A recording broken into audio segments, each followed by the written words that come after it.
Engines breathing in the dark, pressure rising with the spark. One wrong move and you fall apart. So brace yourself, don't blink. As the wheel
Good evening, everyone, and welcome into virtual Rockingham Speedway, located in beautiful Rockingham, North Carolina, as we make our 5th stop of the season here in the Grindstone Developments Truck Series. And as always, thank you all so much for tuning in. You are watching Austin Green on PGR eSports. Qualifying is complete. We've got a little bit of a smaller field here tonight, but a lot of drivers still trying to find their first victory of the season. Before we get into all the details of what to expect here tonight, let's get right down trackside and get into tonight's starting grid. The man who will take the pole for the Rockingham 100 is going to be none other than John Legger. Puts down a 23.8 to get himself that front starting position. To his outside, Brock Whitehead in the 61 for Whitehead Racing. Good to see him back in the field this week. Brad Thacker in the 56. Remember how good he was in the late models? Well, he puts down a pretty good lap. He'll start off third here tonight. It's going to be Tyler Meeks to his outside in fourth. George Young back in fifth with William Mann Jr. to his outside in sixth. One of the rookies, Zachary Crabtree. Good qualifying effort for him here tonight. He'll roll off from seventh. It's going to be Randy Sample in the 47 back in eighth. Jason Nethery will roll off from the inside of row number 5, and Craig Janzak will start from 10th. Bryce Rayner, one of the two guys tied for the championship standings right now, will roll off 11th here tonight. To his outside, it's going to be the 13 truck. That's a Brian High. He'll have some work to do tonight if he makes his way towards the front of the field. As we go on back to row number 7 in 13th, it's going to be Jason Machon with Charles Whitehead. That's another one of the Whitehead Racing drivers in 14th. And the last man in the field here tonight, it's going to be Chris Logan, who will roll off from 15th. Short pace laps here at Rockingham, so we'll get a quick look at your race info here before we go green. A little bit of an issue with the timing there. You notice the track map not popping up, but the race info is correct. This is going to be the Rockingham 100, as we will race 100 laps here tonight. Rockingham just under a mile in total length, 22 to 24 degrees of banking in the corners here. 70% fuel, 2 sets of tires. Got that one fast pair in your back pocket as always.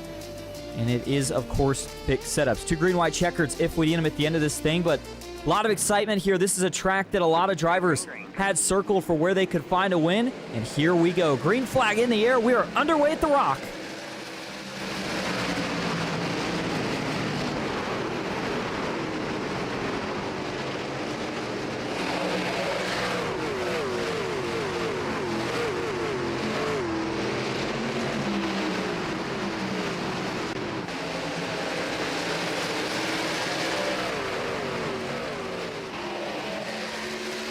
Lap 1 goes to the 19 of John Legger, your pole sitter, out in front here at Rockingham Speedway. But chasing right now, Brock Whitehead trying to see if he can get there in the early going while you've got the fresh tires to use them. And, you know, I know we didn't have a lot to talk about with the quick pace lap here, but this is a very, very difficult racetrack. So much can go wrong so quickly here. You notice a couple things. High banking, even though it is a relatively short track. The other thing to keep in mind, very, very bumpy racing surface here, so you got to be really careful. It's easy to get these trucks out of shape and spun around, and already seeing some good separation here between about the top 4 to 5 and everybody else. Fading back as Brian High got a little tight. Even further back, looked like that might have been Jason Machad. No, that was Jason Nethery that just barely brushed the outside wall coming off of turn number 2. Looks like he was able to gather it back up. Chris Logan just behind him. Bryce Rayner trying to make his way through the field. Craig Janzak with a similar disadvantaged start. He's got some work to do. And already 4 laps in the books. They are going to go by very, very quickly here. John Legger, though, looking very stout up front in that number 19 Chevy Silverado. Brock Whitehead continues to chase. William Mann Jr., though, arguably the biggest winner there from that restart. Quick to pick up 3 spots from where he started this race at. Now finds himself up inside those top 3 positions. Tyler Meeks had a couple good runs last season in the late model cars, and he's taking that experience and applying it here tonight in the trucks. Randy Sample just behind him, and talk about a couple of guys here that really need a good run tonight. Randy Sample is going to be one of them. The point standings coming into this race is currently a tie for the lead between Bryce Rayner and Craig Janzak, but Randy Sample's in third, and he's not too far behind trying to chase those guys down. Man, if he could finish just a few spots better than Rayner and Janzak here tonight, that may help him in trying to close that gap. Speaking of your 2 championship leaders, Craig Janzak and Bryce Rayner currently sit 7th and 8th. Those 2 have both already picked up 3 spots from where they started this race at tonight. Rayner's going to take a peek to the inside here, trying to make a move on his teammate, Craig Janzak. Those two Team Conti trucks looking very sporty. They got the maroon PC sponsor on the tailgates, and they're both going to make a move here around the 48 of George Young. So Young fades 2 spots, starting to be in danger here of falling outside of the top 10. Meanwhile, you've got Jason Machad applying a lot of pressure right now on the back bumper here of Brian Hyde to see if he can snag a position. And oh, looks like we have an unscheduled pit stop here early, as this is Brad Thacker. Not sure if he had an issue or just wasn't liking the way the truck was handling for him tonight, but the truck looks to be parked, and I don't see any service being done. So we'll have to see if we can get another update, but as it stands at the moment, could be an early exit to this race for Brad Thacker. 9 of 100 laps complete. Up front, Legger continues to lead. Well, I'll tell you what, it has been very, very fast-paced here early on. These guys are putting down absolute blazers regarding lap time, and what I'm impressed with is the handling that everybody's had so far, considering the track temp over 120 degrees to start. The surface here at Rockingham, already known as kind of a sandpaper or cheese grater like surface, it just eats up those Goodyear tires so quickly. And it was a big concern coming into this race for a lot of these guys on how these trucks would handle, especially early on. And then once we got later in the run, but so far so good. 150 miles an hour down the backstretch for John Legger as they dive into the corners. High banking allows you to still stay well over 120 miles an hour, even though the track length itself is just less than a mile. Rockingham, which of course opened all the way back in 1965. Got a repave and I should say a resurrection from NASCAR back in 2025. The Real Life Series back there now, and we turn our attention to the 54 here. Crabtree, who's got some trouble, and I think the leaders are coming up here on him pretty quickly. Yeah, there's John Legger off of turn 4. So we'll have to watch what happens here. Crabtree, we talked about, had a really solid qualifying effort coming into this race tonight. Was really hopeful on, the effort he'd be able to put in tonight, but looks like trouble may have struck early once again for one of the rookies to the Truck Series. We saw the 54 last season. Oh, man, just gets a little bit loose, and as he tries to catch it, it kind of does, but in the process, the truck just never really sets itself again, and he did the right thing. You saw him kind of jam on the brakes. A lot of times in these trucks, when you do that, as long as you've got the wheel straight and you're obviously not in the corner, they kind of tend to straighten out somewhat. It's not like, what we see where you might whip back hard into the outside wall. And Crabtree did go for about a half spin there, but certainly a lot less worse than that could have been. So good news there for Crabtree, but a tough loss here in early track position. He finds himself a lap down, and he is likely going to need a caution to get back into this one. 14 of 100 laps complete, back to the front of the field. John Legger continues to lead. Watching that gap closely, though, back to not only second, but third as well. William Mann Jr. still has Tyler Meeks hot on his tail. And if you're Meeks here, obviously looking for a little bit of clean air down in the corners, and William Mann Jr. keeps giving it to him. I think that's really helping the 7 truck out and being able to stay as close as he is when we see a lot of bigger gaps as you go back through the field. The other two that are still in close contention is, of course, the 2 teammates, Bryce Rayner and Craig Janzak, now find themselves in 5th and 6th. It's so funny how these two very similar driving styles, and they're both so talented. You see them basically trailing up through the field here together. And I don't think it's going to be very long before we're talking about these two likely up inside the top 3. But, I mean, if you're John Legger, this is all go, right? You get far enough away from these guys that maybe you don't have to worry about them by the time we get to the end of this race. But before we do turn our attention back to the front, do want to hop on the onboard view for Craig Janzak, one of our 2 drivers carrying an onboard view for us here tonight. And you can see it, even through the sim, just how bumpy this racing surface is. That makes it really tough when you're trying to get the power down. So worried that those rear tires maybe catch a bump and all of a sudden you find yourself getting loose and spinning out towards the inside wall. But very, very patient into the throttle right there for Craig Janzak. Sometimes that's the magic touch that you got to have when we come to these a little bit more technical, but also short track style of racetracks. I mean, this is the closest to what we've seen from the late model series last season.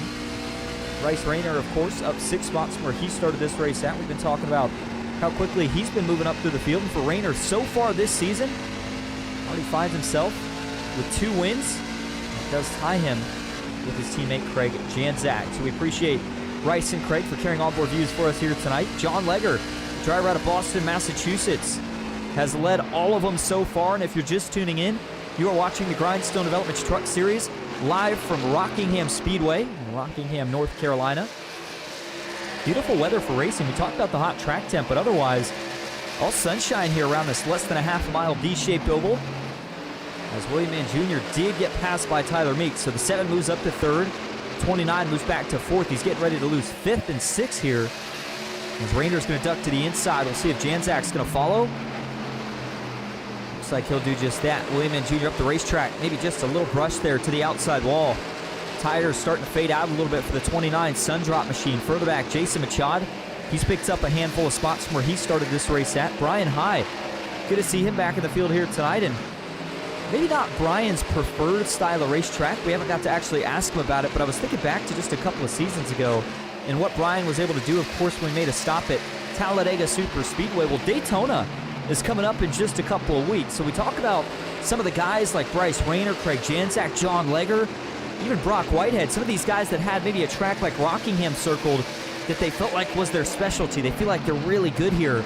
But man, we've got a wild card race in just a couple of weeks in Daytona, so even guys like Brian High just looking for a good run here tonight. Just make it out of this place. Try to keep yourself somewhat in contention until we get to one of those bigger 2.5-mile super speedways where anybody has got a shot to go to victory lane. Just half a second now, the gap for Brock Whitehead. He is starting to close it up just a little bit now. It makes me wonder, what do you try to do here? If you're John Legger, obviously I feel like you don't have a ton of options. And Brock's obviously chasing him down pretty quick. You look at the time delta there over the last couple of laps, and that's the difference between Meeks and Whitehead. But here's the difference between Legger and Whitehead, and it looks like over about the last 3 or so was when that gap really started to all of a sudden get trimmed down. We'll see if Legger was able to run a quicker lap time this go-around. And it doesn't look like he was. In fact, that time, looks like Brock Whitehead reels him in a little bit more. So we're getting ready to see potentially our first battle of the night for the lead. And I just wonder, with how much Brock faded early, was he saving a little bit of tire? Did he know in the back of his mind how crazy it would be if you did not save tire later on in this race to try to keep a hold on the handling of these trucks? Remember, different aero package this season from last time we did run these trucks. I think one of the things that kind of got taken out of these trucks was how easy it is to get loose. But even so, they're still so heavily dependent on saving a bunch of tire. And I'd say out of about the three races that we've seen so far this season with similar track temps, you go back to the first race of the season at Texas. I'm trying to remember what the other one we had that was this hot. But the name of the game was about who could save the most tire, being lights out faster than everybody else by the time you got to the longer portion of the run. And we're 26 laps in here. So we're kind of getting towards the middle, maybe early portions of the late stint here for this first green flag run. And it's worth noting that everybody's going to have to make one pit stop. Likely not going to have to make a second unless we get a caution, and right on cue, there it is. Smoke on the backstretch. Let's find out exactly who it was. Might have been either Zachary Crabtree or Charles Whitehead. Looks like Whitehead's in the pits. I don't think it was him. I believe this may have been the 54 Macho Man machine for Crabtree. And yes, the damage on the back end tells all the story you need to know. No tailgate for Crabtree, and this Ford Performance F-150 has certainly seen better days, and this may bring an early retirement to his race as well. We'll go back and look at it here. First yellow flag of the night.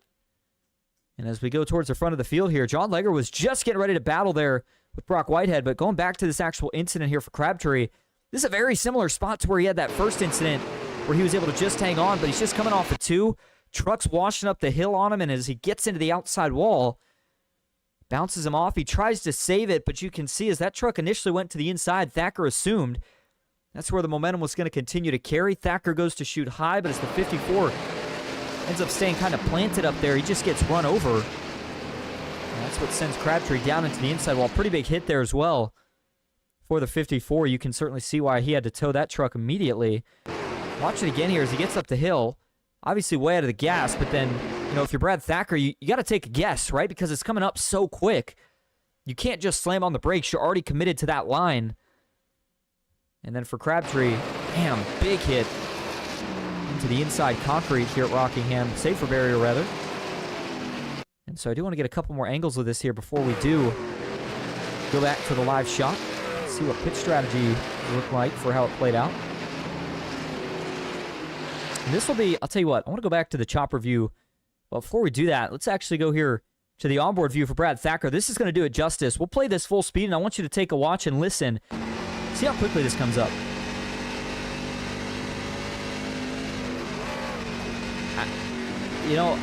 I know you don't hear Thacker lift a ton, but again, he doesn't really have a choice. Here's what you're hoping as a driver is as soon as the 54 gets in the wall, you see him start to go down, so Thacker's like, okay, I'm going to assume he's going to, chase that truck down the track, but then it kind of plants itself and just leaves absolutely nowhere to go. Thacker with some front-end damage from that, but it's not too bad. It's mainly Crabtree here.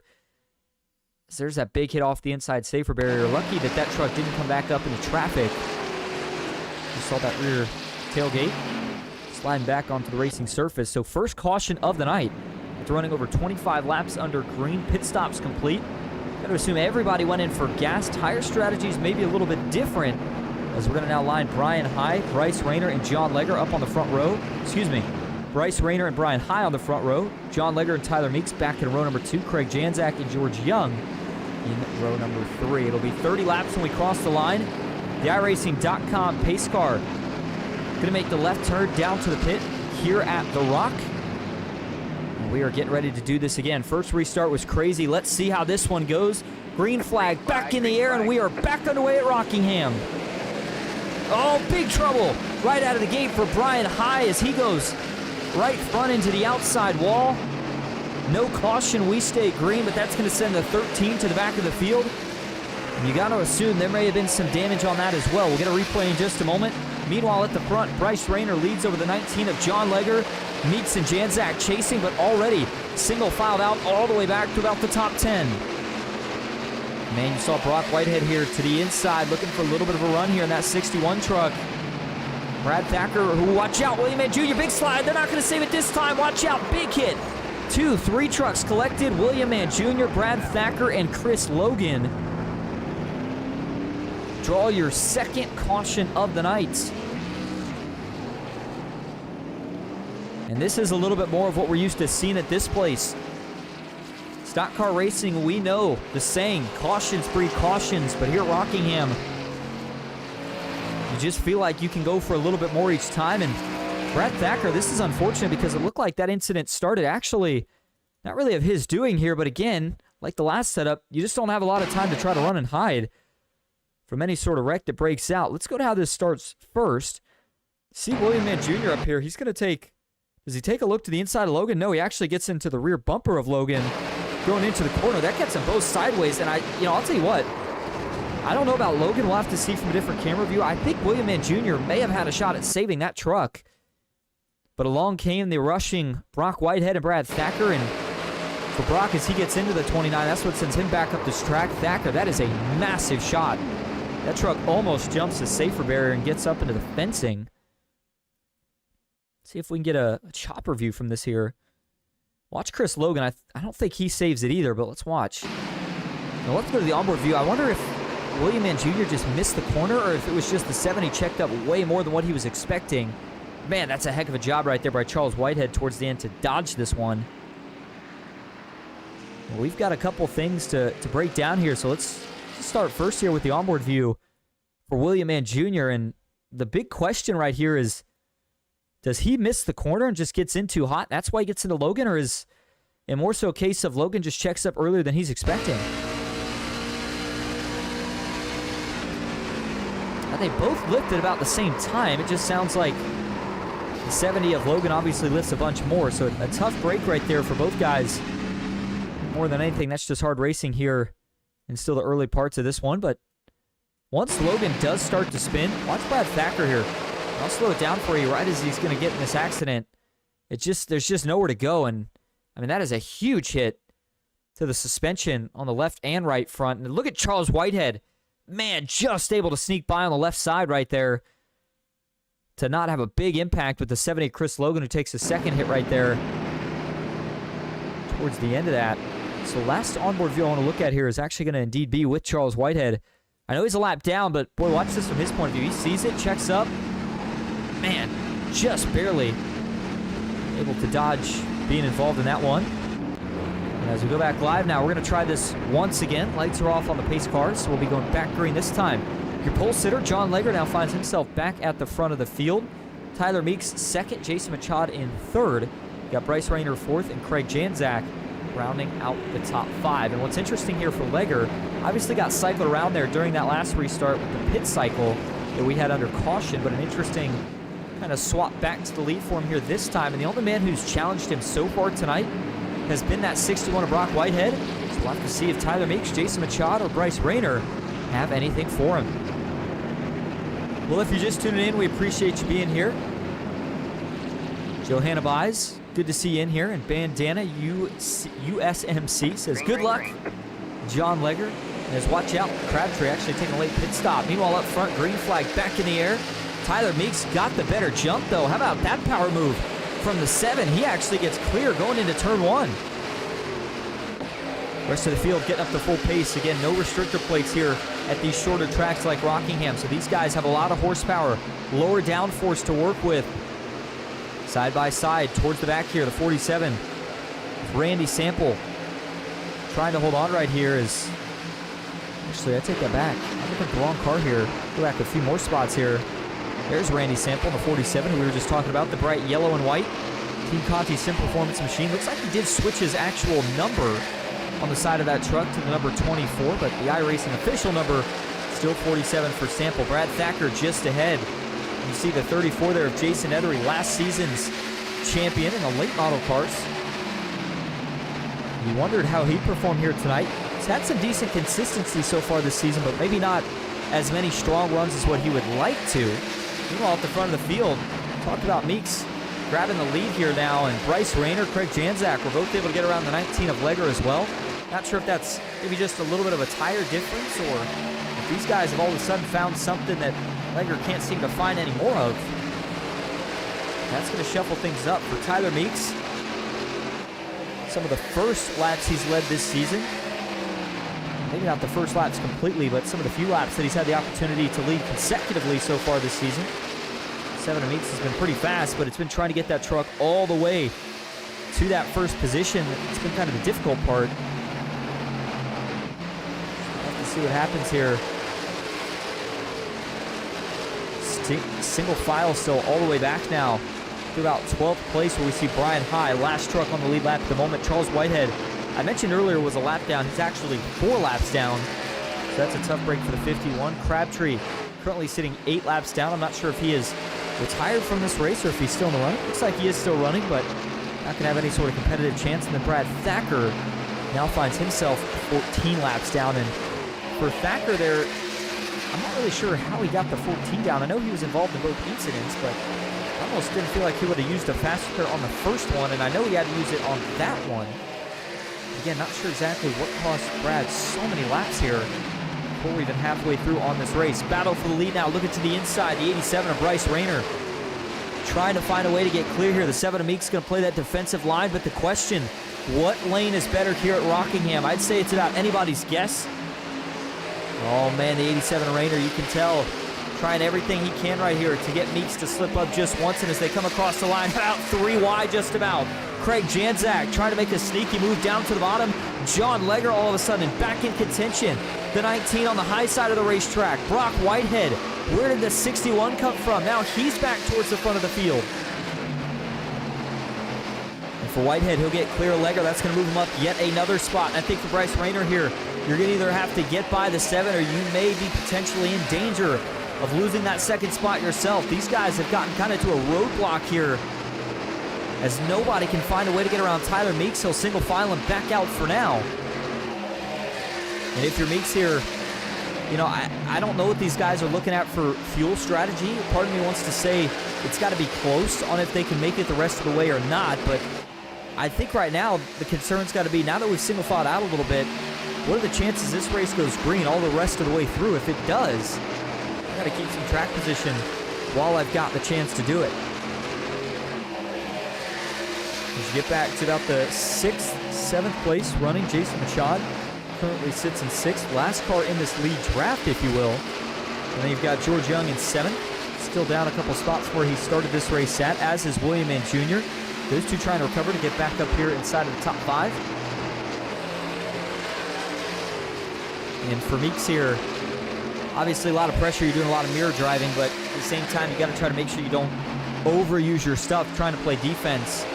Losing one position is a lot more manageable than losing all of them if you wear your stuff out. So we'll have to see if the 7 Meeks here can continue to defend, and if that truck does ever fall off, you can obviously tell that these guys behind him seem like they're maybe a little bit faster, but getting there and passing are two completely different things, and it's about how it's panned out for most of the night. Definitely a very tough racetrack to pass on unless you can set that move up perfectly. So Bryce Rayner continues to go to work.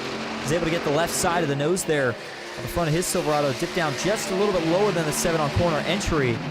And the significance of that is, of course, giving him a little bit more downforce to try to help that truck turn and not wear out those front tires as much.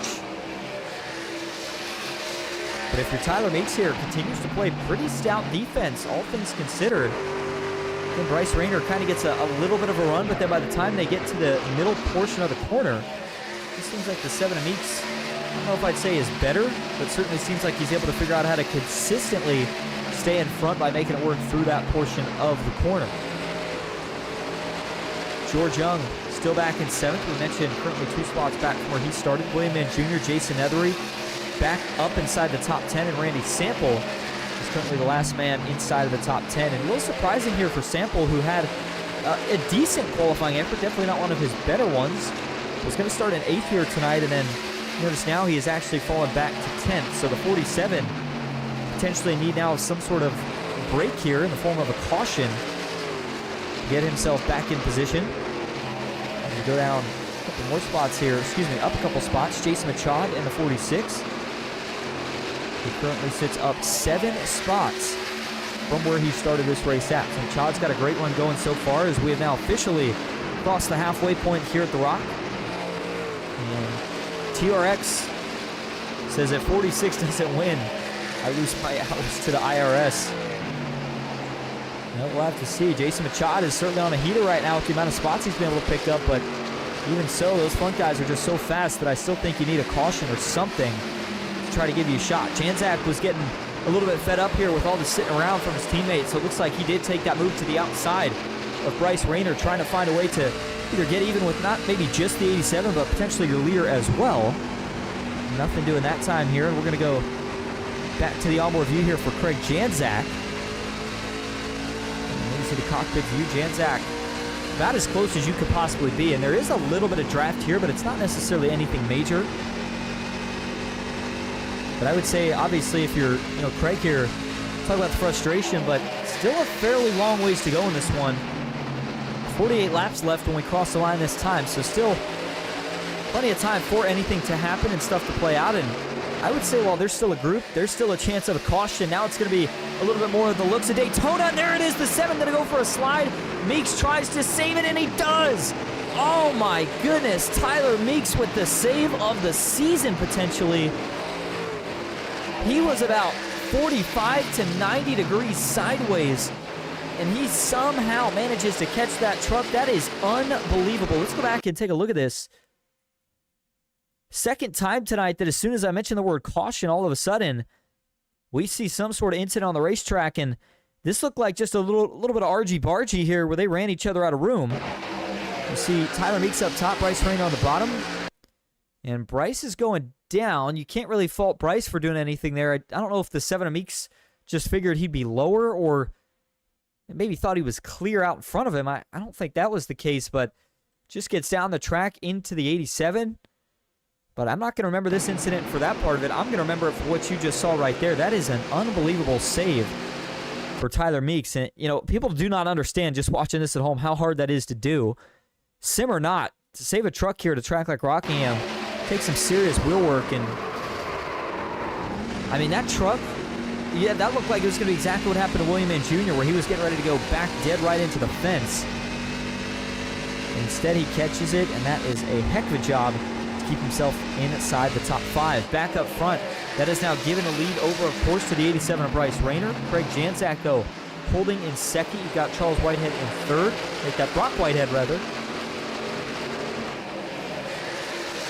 John Ledger fourth. It's going to be Tyler Meeks rounding out the top 5. 57 of 100 laps complete. We're going to keep all the action here, but we're going to go side by side for a quick break. Stick with us. We'll be right back with Bryce Rayner leading at Rockingham.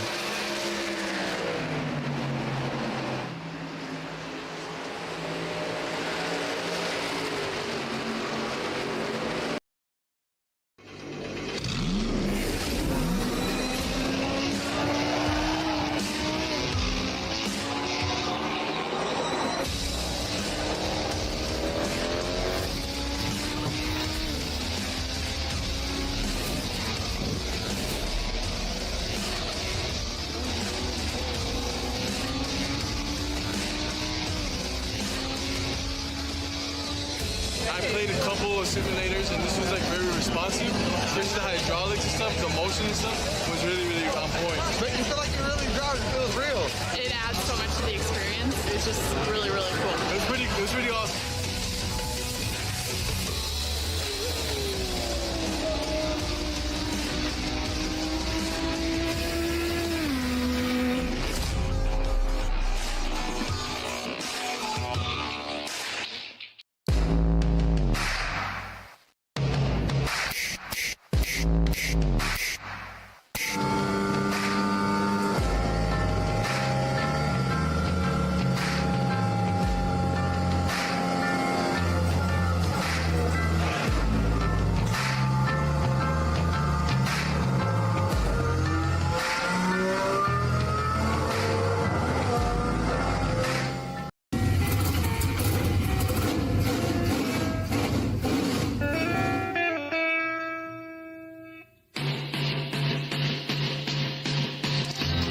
Green flag is in the air. We are racing.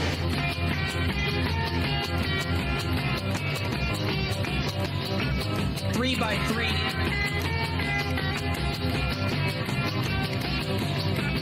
Almost no trouble. Around goes Alex Hill. On into the outside wall goes Hill. They're wrecking big time out back. We're not going to throw a caution.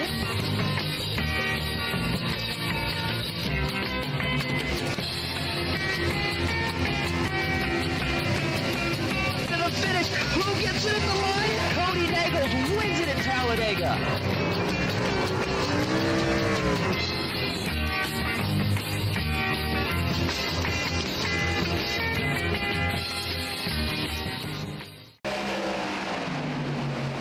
Welcome back to Rockingham, North Carolina, here for the Rock 100 Rockingham Speedway. Before we go back to full screen, did want to give another promotion to, of course, the biggest event for PGR all year long. And it is coming up in just less than a week away is when we'll kick things off for the week of the PGR 500, which takes place at Daytona International Speedway. Again, that week will run from February 2nd through February 8th. And folks, listen to this. If you are a fan or a driver, you're going to want to check this event out. Sponsorships have completely sold out. There's nothing left. Sponsorship money just by itself, over $2,800. That doesn't include all the driver entries. There's going to be additional money coming out of the PGR fund. $3,000 guaranteed to win. But if you think it stops there, it doesn't. Over $10,000 in prizes going to be given out. Cash prizes, let me add that, throughout the week of the event. Payouts go all the way back through the field during the feature. There's heat races all the way from Monday through Friday. We've got a pole shootout. Team Watson Racing Setups coming on board this year to provide a setup to make great racing action for that as well. So if you're interested, go visit PGReSports.com. Get yourself signed up today. All right, let's go back to full screen action here at Rockingham Speedway. Up front, no change for the lead. Bryce Rayner continues to hold on to that top spot, but Craig Janczak is not going to run away too quickly, at least not yet. Those two have been kind of trading lap times here, but Rayner has been trying to slowly get himself just a little bit of breathing room. Now, it is worth noting, because you heard me mention Daytona coming up on the schedule here in a few weeks, what we're looking at for the rest of the season. These guys, hard to believe, but already at the halfway point. And of course, we are going to head to Homestead next week. That's going to be a fun one. Then it's off to Daytona International Speedway. It'll be back-to-back plate tracks as we go to New Atlanta the following week. February 24th, these guys are going to head to Martinsville. And then Phoenix Raceway will be where we host the championship at this season. So a lot of exciting things upcoming here for the Grindstone Developments Truck Series. You can check these guys out via the Discord link that we dropped in the description of this video. 69 of 100 laps complete here at Rockingham. Single file for the most part, but you saw during the side-by-side there that there was a couple of battles here still shaping up. One of them is not for position, but you saw Randy Sample working around the 51 right there with Charles Whitehead. Those two trading off lap times right now. And he's got a little bit further back. A little bit of a cluster here right around Jason Machado. Boy, Tyler Meeks, ever since he had that big moment where he was able to save that truck, has just not been able to get himself back towards the front of the field. He currently sits in 7th. Jason Machado 8th, George Young 9th, and William Mann Jr. currently rounding out the top 10. So with Bryce Rayner continuing to lead, my only question now, and boy, I wish I could pull these guys in for interviews, is first off, I want to know, do they think they can make it on fuel? Whoa, Janczak into the wall, trouble! The 97 goes into the fence. He's going to be able to steer clear of it and save that race truck. But any chance that he had of tracking down his teammate may have just completely faded out of the picture. And there is damage to the right side of his Chevy Silverado. We'll get you a good picture of that damage. Not sure if it's wheel damage as well or just aero. Either way, that is definitely going to hurt the performance of that truck a little bit here for Craig Janczak. We've got to go back and take a look at what actually happened here to the 97. This was a lap ago, so we're going to rewind this here for just a moment. And very interesting. It's you know, it almost catches you off guard because these guys just don't make mistakes. But coming off the corner there, Janczak just a little too tight. Truck gets up into the wall, and it's kind of right where you get on that transition from safer barrier back to concrete, and just starts to get that truck out of shape, and tires starting to wear out. Makes it a really tough truck to save. And so he does get into the outside wall a couple of times before he's finally able to gather it back up. But we talk about how much that's going to hurt his track position here. And actually, I was hoping I'd be able to get one more replay of this here, but it's like the data not going to allow us to do that. And Zachary Crabtree, though, see him in the pits. This was the other incident that I was just getting ready to mention here before that happened. Got a report of him having some sort of issue here going through turn one just a little bit ago. And unless this was a similar issue once again, to get tight, yes he does, and man, another big hit. That's 3 on the day for Crabtree in that same exact spot.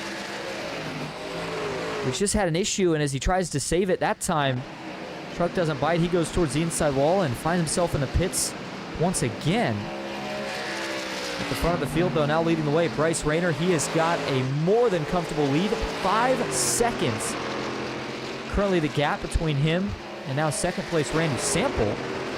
As Brock Whitehead finds himself in third, John Leger fourth, Jason Ethery fifth. And for Craig Janczak here, I believe he did decide to go into pit. And that may have been to take that fast spare. Yep, see the front nose all cleaned up. So that's Janczak's way of, you know, basically saying, listen, I kind of got to bail out of the strategy at this point. I'm sure that's not what he wanted to do, but when you get that damage, if you feel like, you know, it's hurting the performance of that truck enough, sometimes you just got to bail out of it and not make a bad situation worse. And he's still going to caution here late in the going, and that would obviously change the cards here. But at least at the moment, it looks like Janczak's chances of winning tonight are out of the picture. 24 laps to go. Bryce Rayner finds himself again well out in front of this field right now. Pretty dominant since he was able to take over the lead.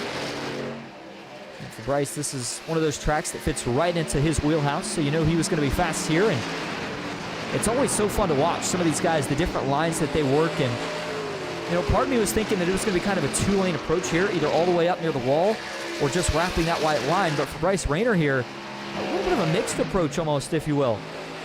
Right, you see he is down on the bottom of the racetrack, but he arcs it up just a little bit sometimes through the center of the corner. As he's going to go around one of the lap cars here. That is the 56 of Brad Thacker. So the 87 should be able to pull clear. Yep, Thacker's going to let him go. A respectable move right there from one of the veterans. Charles Whitehead, you see him in the background, maybe chasing down Rayner. That's not for track position. Whitehead is actually 7 laps down, but he's trying to see if he could maybe get one of those laps back. Randy Sample, I'm still trying to figure out where he came from. We talked about him being so far back there for so long. All of a sudden, here he is back up to second. And he is chasing down your leader. So now I ask the question again, was Randy Sample actually the man that was saving something here? Maybe catching us all kind of by surprise. I'll tell you what, we're going to come to 20 to go. The other thing, with Craig Janczak making a pit stop there, I know he had some damage, but that almost makes me think that everybody is going to have to potentially make another pit stop. I don't want to confirm that, but again, just surprises me that if you're Janczak, you didn't lose a ton of position, but you automatically lose a lap by going into pit. So I don't think it's something you would do unless you felt like, well, we're going to have to do this anyway, so I might as well just go in and get the situation fixed now. So it'll be interesting to keep an eye on the trends here to see if anybody does take it down to the pits. Up front, Rayner leads. Whitehead not for position here, but potentially we'll try to see if he can get around the 87 on those fresher Goodyear tires. try to grab one of these laps back. Looks like he will do just that here. Rayner maybe giving him a little bit of trouble here in terms of letting that 51 sneak by, but Sample, man, this gap is closing in a hurry. Check that out. Just over the last 5 laps, look how much Sample has closed it down. The shorter that line gets, that's the closer the gap is getting between Bryce Rayner and Randy Sample, and you can see just over the last 3 laps, it is really closed in, almost under 3.5 seconds at the moment. So for Bryce Rayner, you know, if there isn't a pit stop in question, then obviously you just keep doing what you're doing and hope that you can hold him off here for the next 18 laps. But if there is a pit stop in question, boy, I'd almost say as soon as he runs you down, you go in. If these guys don't come into pit, though, by, I'd say, probably lap 15 to go, with 15 to go, I'd say I don't think we're going to see a pit stop. Maybe 10 to go at most, but when we went back green, I already thought it was going to be pretty close, and so this would just kind of answer the rest of that question, as now the 97 of Craig Janczak getting back around the 24 Sample. Next up for him will be the 97 of Rayner, but it won't be for position yet, as he still finds himself currently being scored a lap behind the leaders. Brock Whitehead finds himself kind of on an island, nobody else around. John Legger still holding on to a top 5. Jason Ethery chasing after him. George Young, Tyler Meeks, Jason Machad still right on the back bumper of the number 7.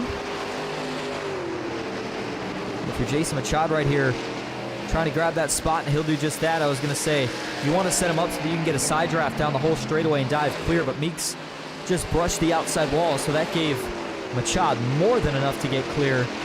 I'll now put him up 6 spots from where he started this race at, in that 7th position. Chris Logan, get an update on him here after he was involved in one of the 2 cautions that we had earlier tonight. It was actually the second of those 2 cautions. And the driver out of Hillsborough currently sitting in that 9th spot, up 6 positions once again from where he started this race at. William Mann Jr.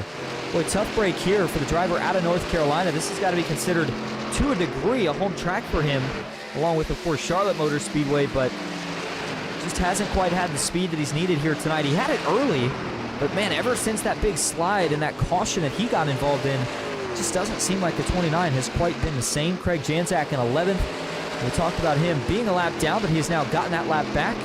So for Janczak, 25 seconds here behind first place. Again, still likely going to need a caution here if he wants a chance at getting back into this one. It's going to be just 12 laps to go here for Bryce Rayner as he crosses the line this time, and I think now, I'd say with a little bit more confidence, I'm thinking these guys are going to make it all the way. It just seems like if there was a pit stop that was going to be in consideration, they would have already made it by now. And I was also watching that gap between the 87 and the 47 Sample, not really closing in much, if any, anymore. That gap got to just under 3.5 seconds. That is about where it has stuck over the last couple of laps. Makes you wonder if Bryce Rayner was maybe saving a little something there as well. And as the 47 started to close, he said, okay, I'll get back after it. But we've still got to make it all the way to the white flag before this race will be deemed official. And for Bryce Rayner, watch out here. A couple of internet hiccups right there, but it seems like that truck is now back onto the racing surface. There's Brock Whitehead, still on an island by himself. Nethery continues to chase here. And for John Legger, boy, I think that 19 could have a shot at this if we get a late caution, but with the way it's trending right now, we've got cars spread out all over this racetrack. The problem is they're mostly single file as whoa. Bryce Rayner with a little catch your breath moment right there as he got into the outside wall. Maybe trying to dig for just a little bit of something extra right there, and that actually cost him some pretty significant time on his teammate Randy Sample, who now has that gap down to almost 2.5 seconds. And he can actually see Bryce Rayner out of his windshield in the same corner. And the only truck separating those two is one of the lap cars, and that is the 51. Oh man, that's a mistake though right there for Randy Sample, and that's a tough one because what Bryce just did and kind of that advantage he just gave you by making that mistake, you just made the same one. So Randy Sample now going to lose those couple of free tenths that he got just a lap ago. And Bryce Rayner made contact with that outside wall. Well, if you're just tuning in, 7 laps to go here tonight from Rockingham Speedway, Grindstone Developments Truck Series. And it is going to be 7 laps when we cross the line this time. And I'll tell you what, we've had a couple of great battles here tonight, especially on the restarts, but The biggest storyline of the race, and really what will be in the point standings too after we're done here tonight, is going to be that mistake for Craig Janzak. I mean, he's gotten himself back up to 7th, still 18.5 seconds behind the leader, but if he doesn't manage to get back up here to, I'd say, the top 5 before this race is all said and done, then this is going to really hurt the tie that both him and Bryce Rayner had. Obviously, he's going to lose the tie regardless tonight, but might lose a little bit more than that as Jason Machad here brings it down to the pits to the 46. Don't see any damage on that truck, so this, not sure if this was supposed to be a scheduled stop or if he felt like maybe he wasn't going to be able to make it either on fuel or tires, and he's bringing it in now. Looks like he'll bring it to a halt with no major issues there. But for the 46 in general here, I mean, he's going to lose a couple of laps unless everybody else also has to pit with 5 laps to go. Jason Machad likely going to finish probably as one of the cars that are currently being scored a lap down. You see Meeks was a lap down, as was William Mann Jr. I'll be curious to see if that was that a, I don't think those guys did make a pit stop. Looking back here at the data, they did not. So yeah, that's just a natural lap loss there for both Meeks and William Mann Jr. Rayner, even this late in the run, still put down some pretty good laps here. They were in the 23s for qualifying, so you can definitely tell just how much this track wears out tires. About 2 seconds off the pace of what they started this race at. And in retrospect, for this old of tires, Rayner is definitely still holding his own. As he comes out of turn 4 this time, it will be just 3 laps remaining here at Rockingham. Got to make it to the white flag, though, for this race to be official. And until then, it's going to be some of the most stressful laps that you can run in a race as a driver. Bryce Rayner, though, has been to victory lane a couple of times this season. He's looking to see if he can add another win here tonight. Looking back to where Craig Janzak sits, notice on your scoring tower up to 6th. He may grab 1 or 2 more spots, but that's going to be about the extent of it. Just 2 laps to go. Randy Sample has now started to fade just a little bit more. You notice that gap is back to over 3 seconds. John Legger just lost a position. Not sure what happened there. Looks like Janzak was just able to get by. So it's going to officially go down here as a 3-second gap as they take the white. 1 lap to go, and this race is official. Bryce Rayner just has to hold on for 4 more corners, and he will find himself his 3rd win of the season. Well, for the driver out of Scranton, Pennsylvania, came into this race knowing it was a good opportunity to try to capitalize. Janzak makes a mistake, and it was all about Bryce Rayner for the last half of this race. And as he comes out of turn 4, it'll be the magic number. 3 wins on the season, and we're just over halfway. Bryce Rayner wins it at Rockingham. How about that? For one of the Team Conti Sim Performance drivers. Bringing it home in 2nd here tonight is going to be Randy Sample, and it will be Brock Whitehead taking home that 3rd spot.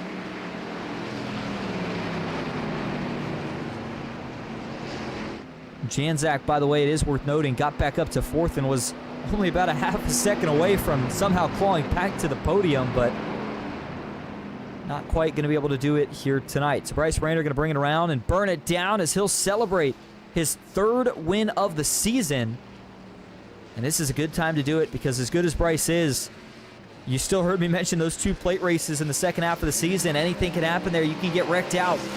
So you want to get as many points as you can now to have as much of a cushion as you can as we continue to get closer and closer in that championship battle.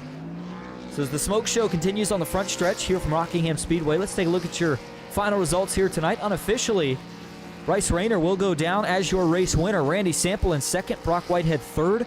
Craig Janzak finishes in 4th. It's John Legger 5th. Jason Nethery in 6th with George Young 7th. Chris Logan 8th. William Mann Jr. in 9th. And Tyler Meeks rounding out the top 10. Jason Machad will take home 11th here tonight. Pretty decent recovery after that late pit stop. Brian High finishes, looks like 6 laps down in 12th. Charles Whitehead 13th with Brad Thacker in 14th. And then Zachary Crabtree going to round out the field here tonight as he had a tough break finishing in 15th. All right, well, you can see Bryce Rayner parked it in victory lane, and oh, he's going to tow it. Bryce, we had a perfect victory shot for you. Oh, well, nonetheless, we are going to go ahead and grab your top 3 for interviews, so we will be right back. Stick with us here at Rockingham.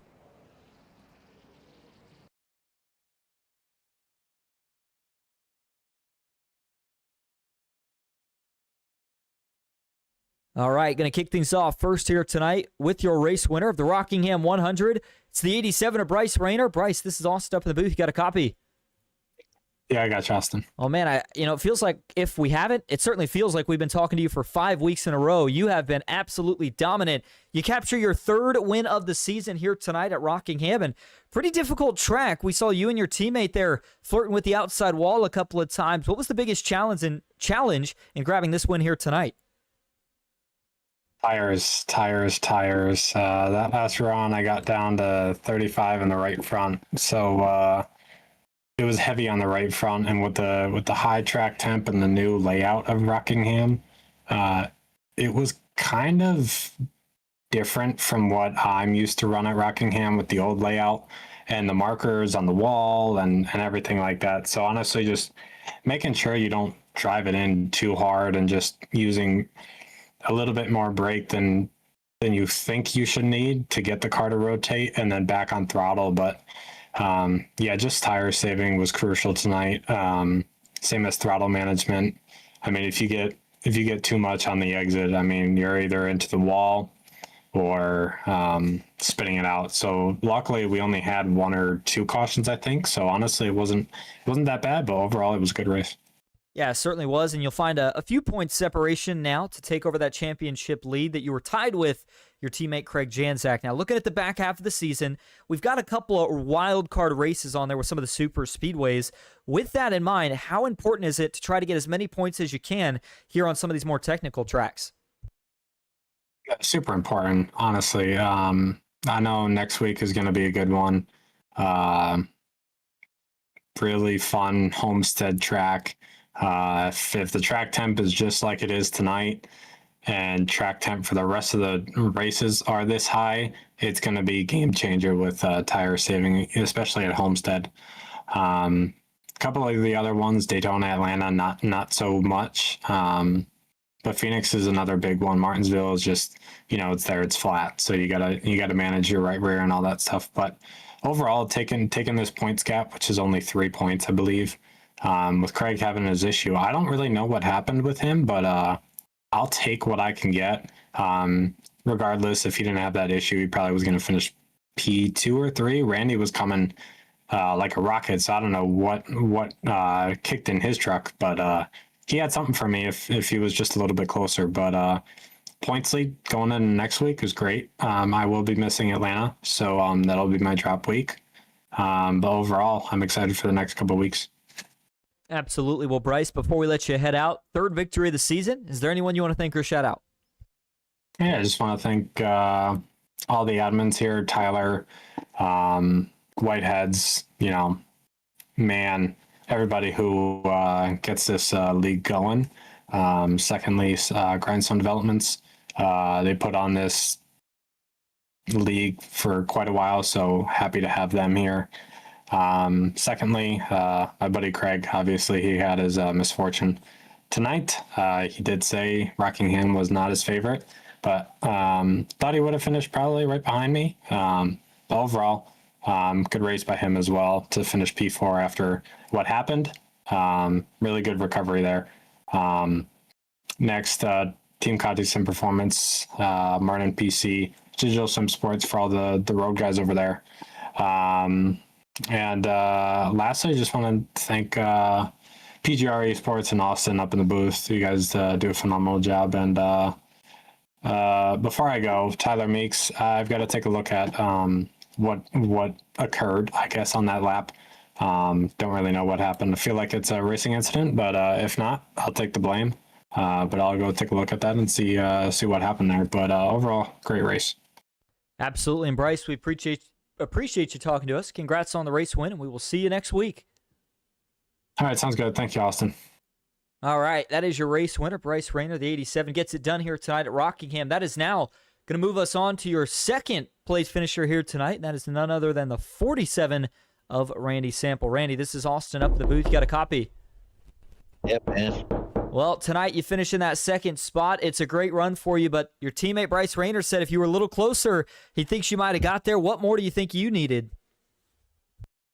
Practice. Definitely not expecting to be sitting here talking to you after the race and Showed up with like 2 minutes to go, and first laps on this track were qualifying. So definitely a surprise. Well, it seems like you're able to make, quick adjustments behind the wheel, and you were pretty fast there, especially as we got late in the run. But, we heard a couple of drivers talking about the challenges with the hot track temp. How do you kind of make those adjustments as you're in the car? I mean, it is fixed setup, so what can you do as a driver to try to get yourself a little bit faster through those different runs? I took the first run and kind of just ran pretty much as hard as I could without killing it. With the tires on that pit stop at, I think, lap 32 or something, and I was pretty bad on the right front, so I knew this series usually goes green, so I was expecting it to run green all the way to the finish, and I just started saving tires from the drop of the restart and backing my entries up and trying to ride the bottom. I knew everybody was running up top, it would burn the right fronts up. I just focused on backing it up and running the bottom. And well, you did a great job at that. So before we do let you head out for the night, Randy, I got to ask, is there anyone you want to thank or shout out? I just want to thank Tyler for putting the show on, and thank PGR for broadcasting, and thank the Conti guys for always being good teammates. And Randy, thanks for talking to us. Congrats on the second place finish, and we'll see you next week. All right, man. Take care. All right, Randy Sample, your second place finisher here tonight at Rockingham Speedway. That is now going to move us on to your third and final podium finisher here tonight. That is the 61 of Brock Whitehead. Brock, this is Austin up in the booth. You got a copy? Yeah, I got you. Well, talking to you is starting to become more of a common occurrence as well. You've had a pretty good season so far here tonight. You get that truck back on the podium overall. What more do you think you needed to maybe try to find a little bit more speed out of it and go challenge the leaders? Yeah, just saving the tire a lot better. The first run I did it really good, probably because of the clean air. And then that second run, just being behind Craig and all them, I definitely was not used to how the truck drove in the dirty air. So probably just backing it up a little more, just saving more tire really would help a lot. Like Bryce said in his interview, with the new repave and markers and stuff are gone. I haven't raced on this track since the repave, so it was definitely a lot different. But yeah, just the dirty air and saving more tire really could have made the truck a little bit faster. We look at the point standings, and, obviously it's looking like you probably won't be in the running for a championship this year with some of those missed races. But, again, we'll continue to talk about when you do make your appearances. They're really good runs. Do you have any tracks circled in the back half of the season that you think maybe you could go out and grab a couple of trophies? Yeah, I'd have to go take a look. I don't remember off the top of my head. But, yeah, definitely like super speedways I really like. Everybody says that doesn't take any skill, but you're running inches away from each other, so I definitely think that takes some skill. But yeah, so we're in Rockingham.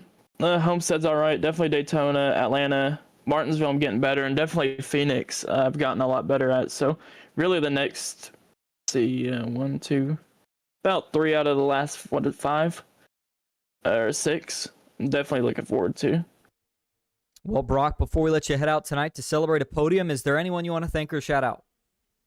Yeah, I want to thank you for broadcasting, and PGR for doing this for us. Everybody at Whitehead Racing, everybody that runs the league, especially Meeks for putting up with everybody every week, and everyone who shows up every week. Brock, thank you for talking to us. Congrats once again on the podium finish, and we'll see you next week. Thank you.